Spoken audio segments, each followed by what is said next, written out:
Staff for hosting this for me. I am so honored and happy and blessed to be here with each and every one of you. And thank each and every one of you individuals for giving me your eyes and your ears for these few minutes. Okay?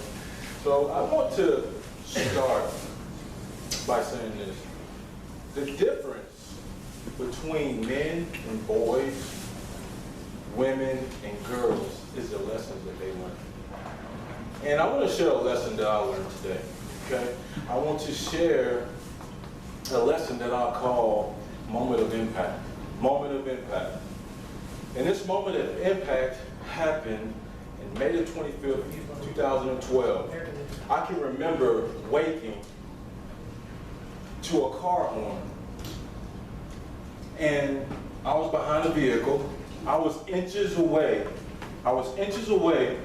from making a head-on collision where I turned my wheel to the right, again, barely missing this vehicle, and I ran into a church wooden gate. At this point, I was intoxicated. And I was arrested on sight. Now, at this particular journey of this moment of impact that I'm sharing with you, I was in a very dark place. Let's back up, I was at the potential of losing my fiance, my home. I had already lost my vehicle, losing my job. I had very low self-esteem, low value and self-worth at this point in my life. And I knew that I needed some help. I actually enrolled in a 42-day rehabilitation program where I learned problem-solving techniques and tools to help me overcome adversity. And at this particular clinic, I had also accepted Christ as my Lord and Savior. But after that particular moment, or those days, things did not get easier. But I knew that I had let a lot of the anger and the frustration that was built up inside of me, a lot of the low self-esteem and low value that I had about myself, I was on the verge of moving into a whole different direction, making a whole 180 change in my life. And as I moved past on that journey, I ended up marrying a beautiful woman, having 2 wonderful children. I became a teacher and a motivator. And I'm still learning to this day, but I know that I can do all things in accordance with my beliefs and my values. And at this particular time, my enthusiasm towards inspiring and listening to others has developed integrity in my life. And it led me to write, live, learn, and lead powerfully. And at this particular moment in my life today, I am taking the daily challenge of becoming a passionate visionary who is determined to leave a legacy for himself by adopting unwavering life values and serving others in an area of gifting led by God. And that is what Live, Learn, Lead Powerfully is all about. Strategically designed to align anyone's mind towards greatness. I truly believe that. In this book, it touches on the subjects of finding purpose in life. It touches on the subjects of overcoming low self-esteem, discovering a true identity and value within yourself. It touches on overcoming procrastination and disorganization. It touches on bullying, which is a huge issue in our school system today. And it gives practical ideas and key tools to overcoming those obstacles and that adversity that we tend to find in our youth today. And I truly believe each and every one of us are gifts. We are a gift and a gift because greatness made each and every one of us. Therefore, greatness is in each and every one of us. And I wanted to share a little section in my book.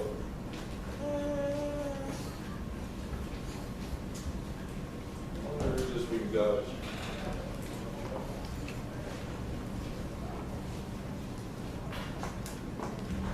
It is actually titled Empowering Yourself and Others. One of the greatest gifts you can give anyone when building trust and healthy relationships are working towards empowering yourself by empowering others and loving while doing it. Think about it. What is more fulfilling than helping those you truly care about overcome difficulties and investing time in them to see their goals come true? Create a legacy that inspires others. Also, here's another benefit. The more you help other people succeed in life, the more they will want to help you succeed. Most successful people are always successful in what they go after because they have helped so many people get what they want. You are never too young to start applying this principle. People naturally support those who have supported them. The same will be right for you. A wise spiritual leader once told me to be a student to those above me, a teacher to those below me, and a fellow helpmate to those on the same level. Apply this to your life. It is good advice for all of us. So, this book, Live, Learn, Lead Powerfully, is built on empowering and transforming you into the greatest version that you can be. I truly believe that. And I truly believe if willing to invest the quality time into it, it takes hard work with anything that we do in life, right? But it will help shape some good morals and values, because this is based off of my experience. I share a lot of my own experience and, again, the tools that helped me to overcome some of the trials that I've been through all up to this point in my life. And I truly, truly am so blessed to be here with each and every one of you. I'm truly blessed that you guys took the time to come and fellowship with me. And I want to open up the floor with any questions that you guys may have about Live, Learn, Lead Powerfully that I can possibly answer, or what do you guys, you have anything? Is there anything as far as in our team and our youth that some of you guys or the adults in the audience today can share, good or bad? What do you guys think? Teenager who's smart, but a little on the lazy side. And every year he's saying, well, and he does okay in school, but every year he says, oh, I'm going to do better, I'm going to do better. Now he's a junior in high school, and he really needs to do better to get into good school. But, you know, he keeps talking to him, and he just goes in one ear and out. I definitely understand. I understand. I was that type of way too. I had a grandmother, which I shared in my book, that she was always on me. She was on me all the time. She would always tell me the right things to do, but like I said, it would be in one ear and out the other. It would always be to a point that I would have to get to the actual season where I really, really wanted to absorb and take in what she had to say at that moment and really listen and grasp what she was trying to tell me. And that's what I encourage you to understand is, once we can get our teens to a point that they recognize their identity and who they are and how valuable they are, that they know that greatness is within them because greatness made them. This will fuel a passion, because I truly believe that each and every person has a torch inside of them that blows with knowledge and beauty. And it's based on what type of environment that you're planted in, a fruitful environment, In my book, I talk about being a fruitful champion, surrounding yourself around people that brings the fruit out of you, meaning love and joy and peace and patience, kindness, goodness, faithfulness, gentleness, and self-control. People that encourages you. I don't know if any of you are sports followers, but every Michael Jordan had a Phil Jackson, you know? Kobe Bryant had Phil Jackson. Tom Brady had Bill Belichick. Somebody that was mentoring them and showing them what they are capable of doing, and anything is possible if they put their mind to it, because we become what we think about, right? So really realizing that and letting them know that they have something inside of them. They have a leaping baby, that I like to say. A gift that's meant for only them to manifest and bring to life. Each and every one of you. Each and every one of you have that gift. And once we recognize our purpose and become passionate and get that vision of where you want to be and build the necessary values that it will take to unleash your dreams to reality, that is what Live, Learn, Lead Powerfully is all about. Does that make sense? Something we shared, excuse me, something we shared early. This same boy just got himself a job at Chick-fil-A, and we both know, and everybody knows, if you're going to Chick-fil-A, there's a learning process that is going to be a lifelong lesson. And as young people that can absorb and go to places like this, then maybe they can get away from some of the techie stuff that they're into and get into the real world stuff. Yes, and that brings me to actually a research article that I read on teens who use their cell phones at night. What they found was the fact that if they use that cell phone at night, that it actually creates more stress and anxiety, and it actually creates more bad behavior or more depression.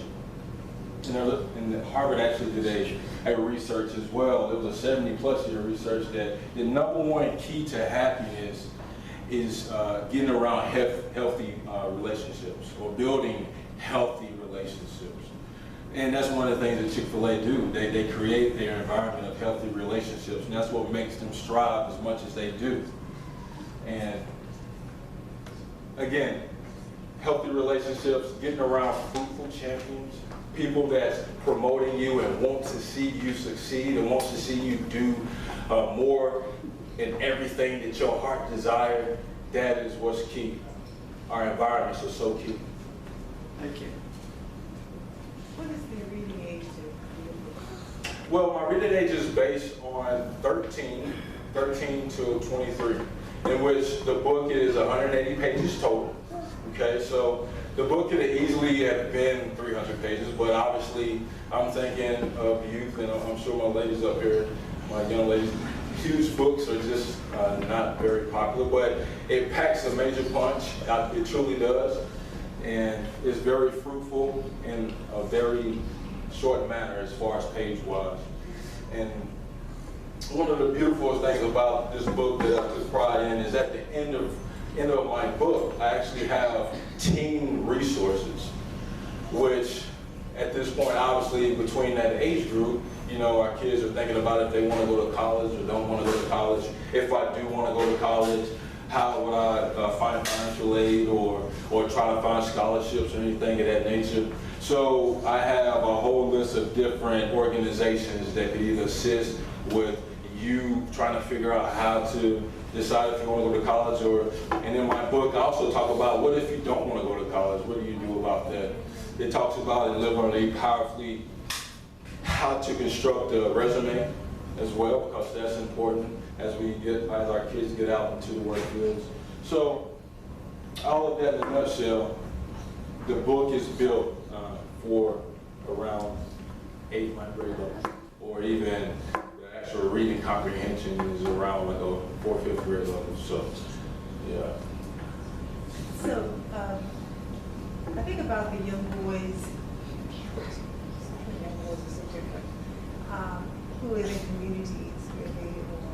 surrounded by creative activity.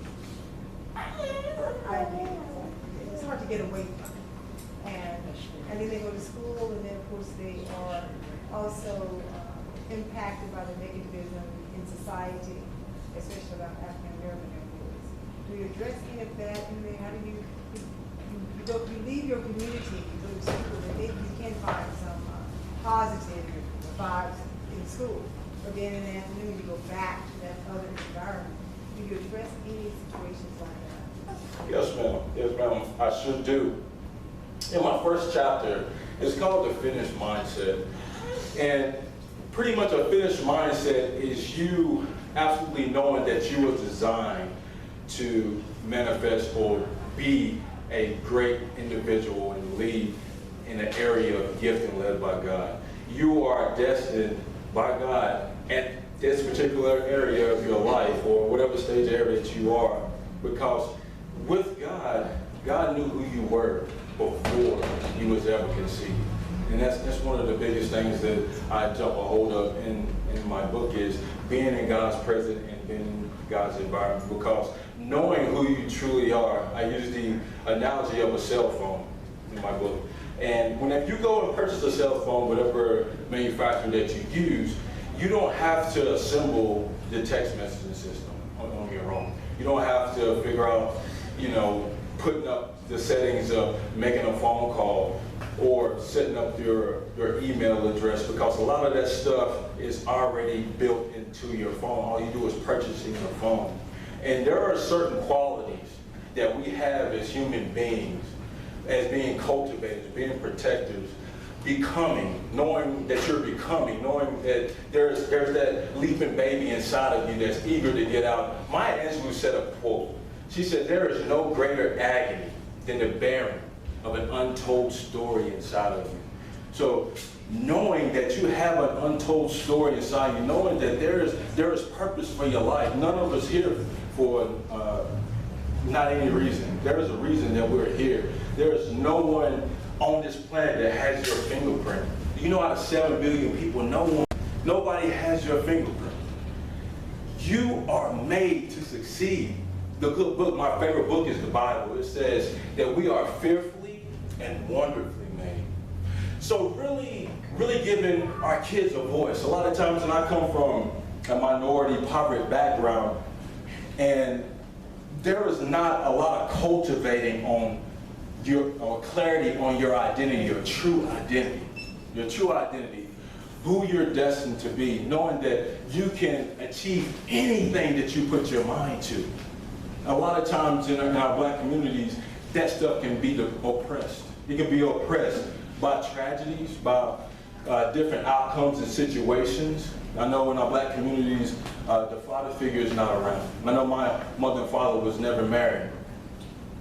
And even if it is a father figure around, a lot of times, for me, drugs and alcohol was a big part in my environment coming up. So alcohol, fighting, and all of these red flag behaviors can suppress your true identity. So for most of our young people, getting that voice of knowing that you are becoming something great and getting around people that speak in life into you and not death. Because our tongue is so powerful. You can cast a spell on someone, or you can break a spell. And a lot of our young people, they've had spells cast on them that they don't really know how to break. And I truly believe that Live, Learn, and Lead powerfully breaks spells. It breaks spells, and it lets people know that there is something inside of them that they're put here for. There is a task that they and only them individually can manifest and overcome and solve, if that makes sense. I like that quote you used about Maya Angelou. Oh yeah, I love Maya. There's another quote, and I use it with my granddaughter, her name is Leah, and I said, Leah, you be yourself, because everybody else is taking it. There's a quote that says that, so be yourself. Yeah, and I know we talked about the internet and all that good stuff. It seems like a lot of things, and one of the things that I've struggled with for a while was things are always trying to grab our attention. There's a lot of things out there that's trying to grab our attention and trying to pull our mindset away from what truly matters. And an African proverb that I quote in my book, it says, if there is no enemy within, then the enemy outside of us can do us no harm. And I truly believe that. If there's no enemy within, the enemy outside of us can do us no harm. Because the enemy is out there, and the enemy is trying to depress you and trying to keep you from manifesting your dreams and your goals and the visions that God has placed on your heart to do. And if we can tackle how valuable we are head on and really embrace and build a foundation on that, then I truly believe that we can overcome any obstacle.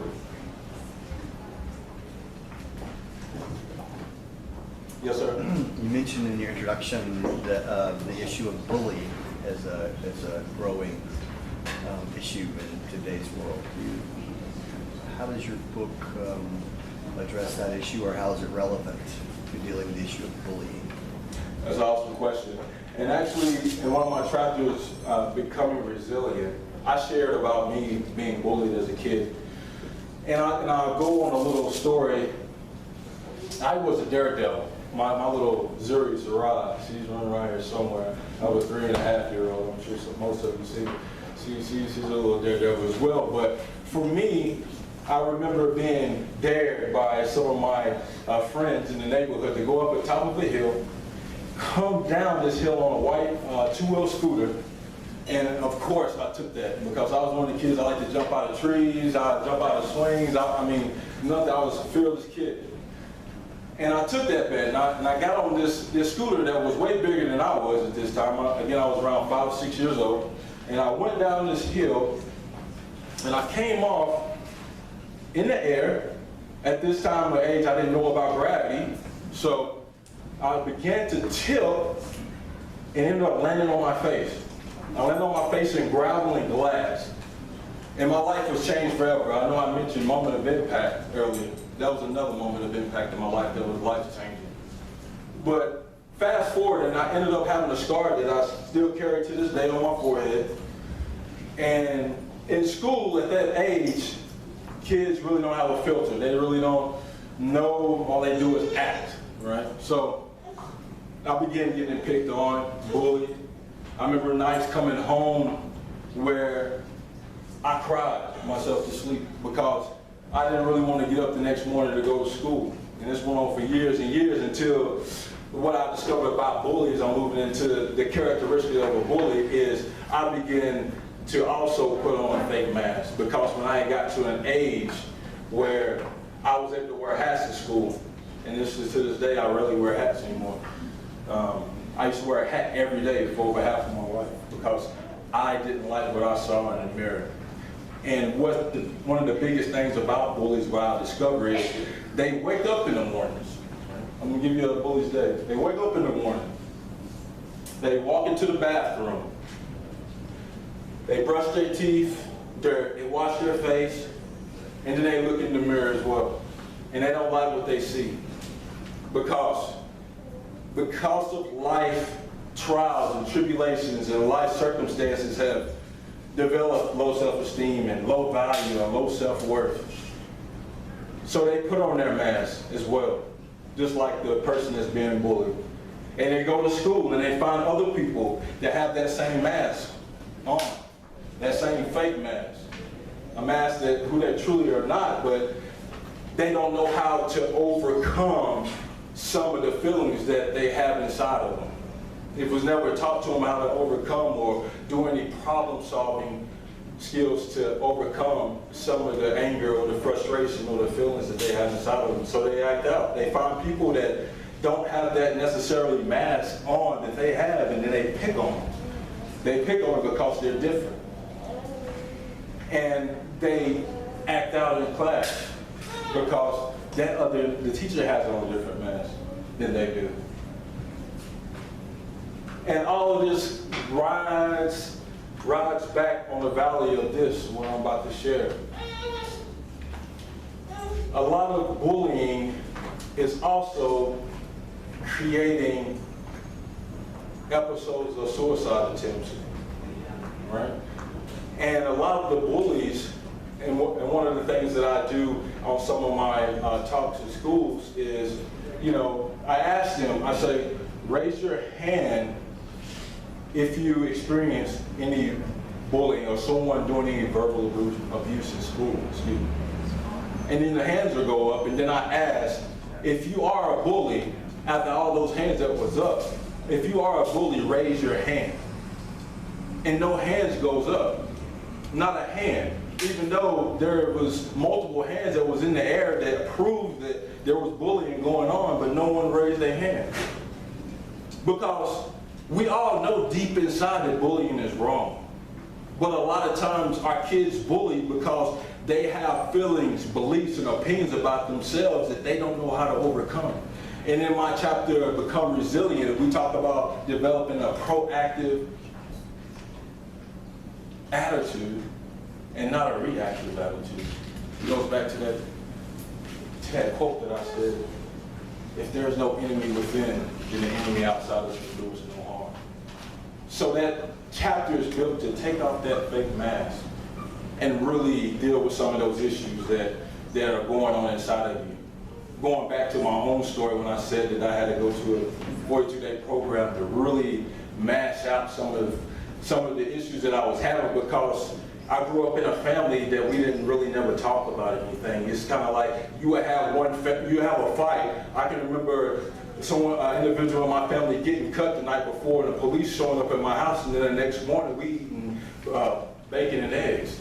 You know, like nothing happened. No one ever talked about anything. I used to always hear the old head say, you never let your left hand know what your right hand's doing. A man never should share his feelings. And I believe that. I believe if I became vulnerable and shared my feelings, that was a weakness. But as I got older and I began to rip the mask off of my face, I realized that getting honest with your feelings, your beliefs, and opinions about yourself, that actually is a sign of strength. So that's kind of what I like to share with my kids to kind of help overcome the bullying aspect of things. Hopefully that makes sense. Yes, sir. No disrespect. How old are you, young man? I'm 32. 32. 32. Are you from Asheville? I'm originally from Rutherford County, Far City. Spindale. Yes, sir. That's where I'm originally from. Really? Wow, okay. I'm a Logan. A Logan? Yes. I'm a Jackson. You're a Jackson, Yes, sir. Millers, We probably family, man. Millers and everything. You touched on something that was very profound to me. I was raised to where a man don't cry. A man holds his feelings in. And then when a man becomes a father or a daddy, because there's a lot of that going on, and I'm part of that project, and then you realize how much you've lost in time. How do you, in your perspective, how do you try to build back that time when your children is constantly pushing at you because of something that they might not have witnessed, but from what they've heard, and you're trying to change, or you have changed, and you still standing at a standstill? That's a good question, man. And it actually brought something in my book that I want to share. I want to share this in my book. I call it, and it'll take a couple minutes here. I want to read it to you. It's called Life of Earthquakes. I was inspired by a story brought to my attention from a devotional my wife and I read together.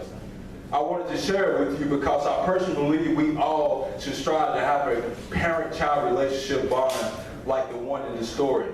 The story was about a devastating earthquake that occurred on December the 7th, 1988 in Armenia.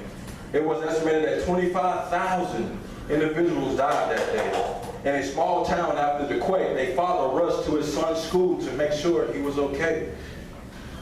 When he got there, he found that the earthquake had destroyed the building to the point that there was no sign of life. The father did not have a second thought about turning back. He remembered often telling his son, no matter what, I will always be there when you need me.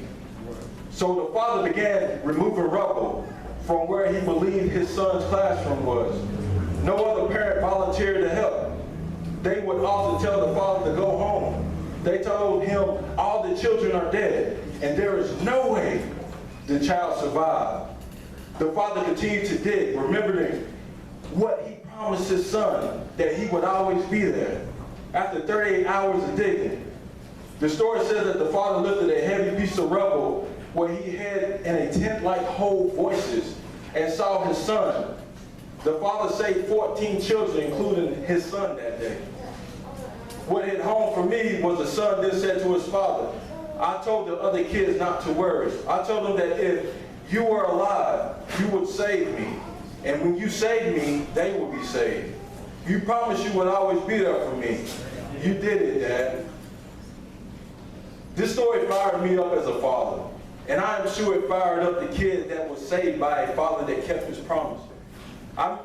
It made me think about the parent that I am striving to be and how I want my kids to believe in me. I want them to always feel that I will be there for them as long as I have breath in my body led by God. I encourage you to remember this story and strive to make your parent-child relationship and love as strong as the father and son, regardless of what earthquakes life throws at you. So to answer your question, my brother, I would say, always fight for your kids. Always know that, let them know that you are there for them, regardless of what any circumstance, any earthquake that might be thrown into their path. Because kids know that stuff, man. They really know, and they know if you're fighting for them. They know if you feel like they're valuable, if you're giving them your time. And again, you can't necessarily change the past. You only get 86,400 seconds in a day. Yesterday is history. Tomorrow is definitely a mystery. But today is your everything. So what are you doing today? Powerful. How long is your book been out? Well, it came out this past January, the middle of January. So have any school systems chosen to use it for their summer readings or school? Some stuff still kind of working and stirring in the pot. I'm actually going back home August the 28th to speak to the high school, each level of high school. I'm talking with the principal on that matter. With the school system, you have to be, it's a little bit more unique. It takes a little bit more of a structured time frame to kind of work on getting it there. But it is in the process. I've definitely seen the vision of it. Me working all over the U.S., Live, Learn, Lead Powerfully will definitely be in the school system. So I know it's going to happen, but it's going to happen on God's time. Right. So yeah, but Would it's it be definitely working. interesting after the young people have discussed your book to get some feedback and then maybe letters to you or something to explain how what they thought about the book, the impact, the ideas. And what I'm getting from my young people too is they keep requesting me to do an audio version of the book. So I've really been taking that into consideration. Actually, I had one of my young kids that I talked to. He was telling me to try to break it up into 5-minute increments, like 5-minute study increments. So that's something that's been in my head, and that's probably going to try to happen here very soon. So I think that's going to reach a lot of the young people, because even though this is, like I said, this is front to back is 180 pages. It's not a very long read. It's not a very hard read, but a kid's attention span is very short. It's like 3 to 5 seconds, you know, and I want to try to tackle it on all ends. So I'm going to have some of my kids that can really take a lot from the actually hard copy of it. But I'm also listening to my other kids that said that, hey, they can't focus that much. I need 5 minutes. So that's something definitely going to be coming up soon. It's like a podcast. Yeah, exactly, exactly. Yeah. Mhm. Exactly. So I think I'm definitely listening to them, and that's something that I'm definitely going to be considering here. Hopefully in the next 6 months to a year, hopefully I can get it rolling. Any more questions from you guys? Got me blown. But definitely, again, truly appreciate each and every one of you for coming out, fellowshipping with me, showing your love and your passion about Live, Learn, Lead Powerfully. And I encourage each and every one of you, once again, to join me, because I'm not perfect with this book. I mean, I'm going to be authentic. I'm taking the daily challenge every day with each and every one of you. If you decide to invest in it, as far as with your teams or whoever comes and resonates in your mind, I'm taking this daily challenge as well. But I truly believe that we all, again, are passionate visionaries. We are. We have the capability of being passionate visionaries who are determined to leave a legacy for themselves by adopting unwavering life values and serving others in that baby, that little leaping baby, that area of gifting, led by God. So let's enjoy it. Let's encourage each and every person that we encounter, at least 10 people, to live, learn, lead powerfully today. Okay? Thank you so much. We're gonna have